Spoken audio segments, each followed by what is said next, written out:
my take on the demand to take a drug test, no, for a government official, for all government officials, especially the president. Nakatali yun sa kanyang oath.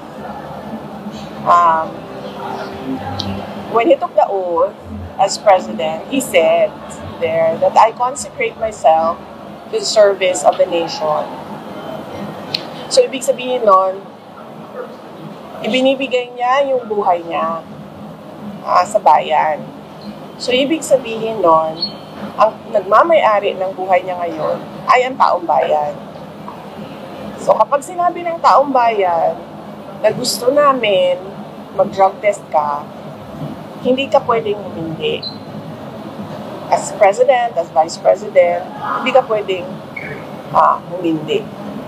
Kasi that is a question on your competency to lead.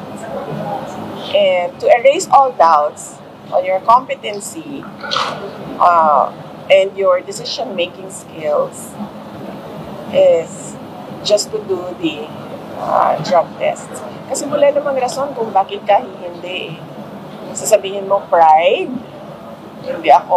ayaw ko mag-give in sa inyong mga paninira sa akin. That's a very flimsy excuse for saying na hindi ako mag-drug test. Para matapos na, gawin mo yung drug test. At hindi yung klase ng drug test na ikaw yung magsasabi kung paano ko ito gagawin. No. This is a drug test na invested ang public. So it has to be the public who decides on how to do that drug test. As an example, noong sinasabi ng mga members of the House of Representatives na buwang ako, lukaret ako, nung sinabi nila na kailangan ko mag-neuropsychiatric exam, ano ba sinabi ko? Sabi ko, oo, gagawin ko yan. Tapos nung sinabi ko, oo, gagawin ko yan, wala na silang sagot, diba? Tumahimik na sila. So I was waiting for them to set up the House of Representatives for me to take that neuropsychiatric exam para masagot na.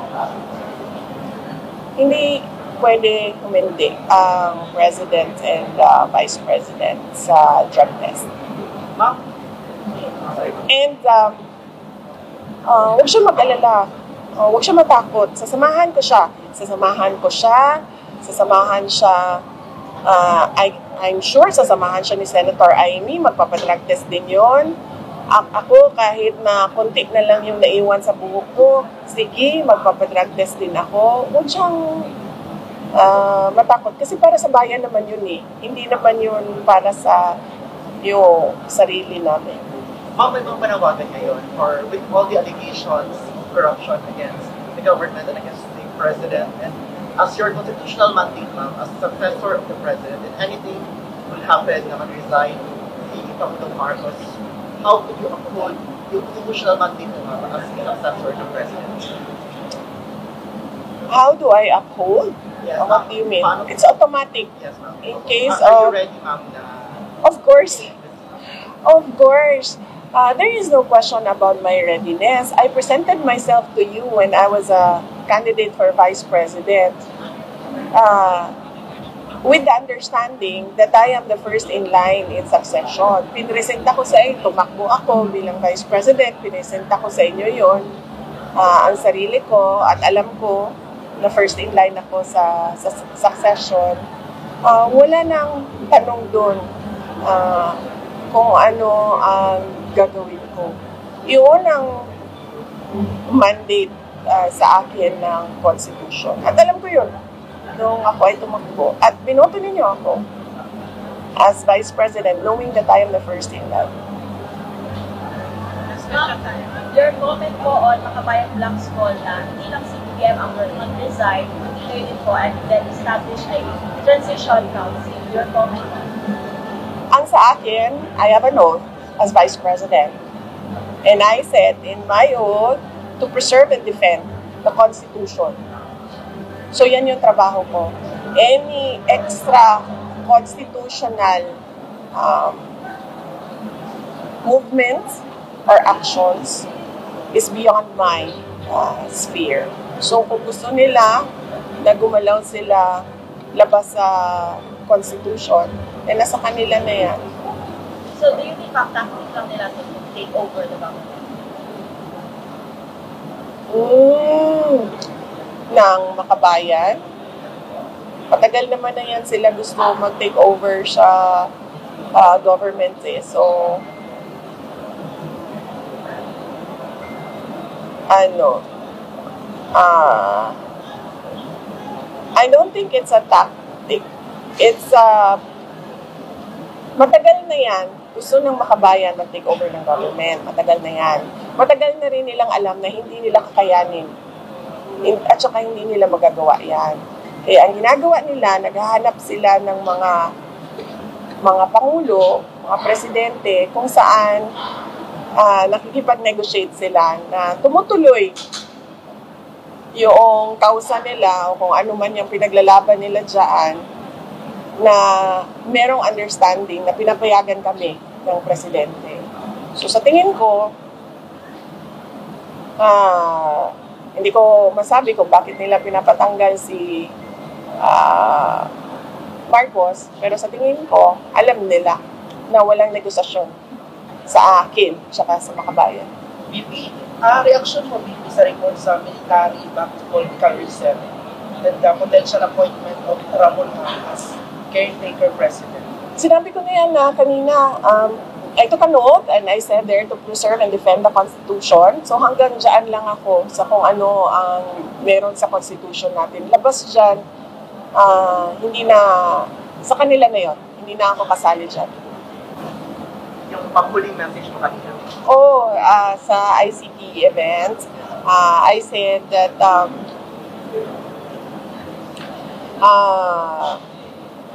we are behind, no?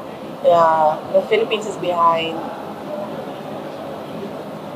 in terms of, I think na misunderstand ng mga tao. Walang problema sa private sector.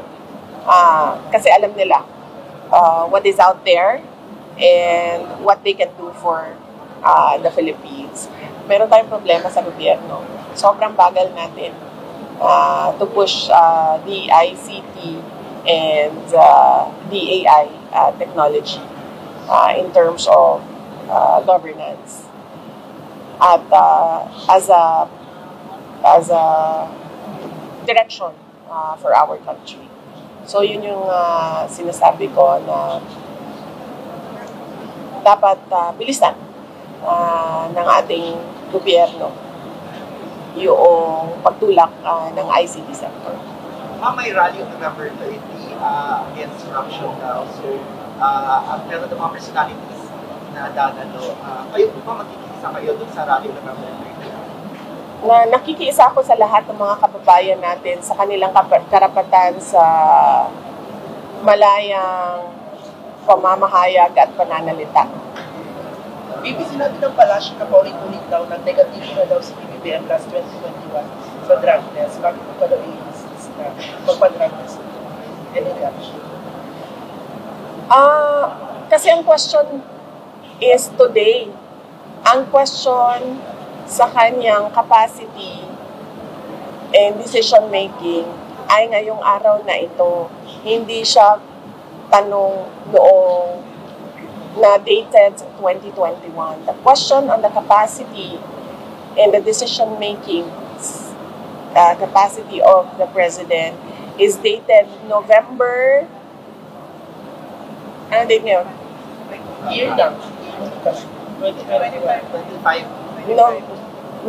It's dated November 25, 2025. Therefore, the drug test must be taken November 25, 2025. Kasi ngayon yung tanong, hindi naman ang tanong nung 2021 eh. Hindi ma-dated 2021 yung tanong. Ang sinasabi ni Senator Amy, kailan ba yun? Siya nagsalita. Last Sunday? Last Sunday yun. That is the date.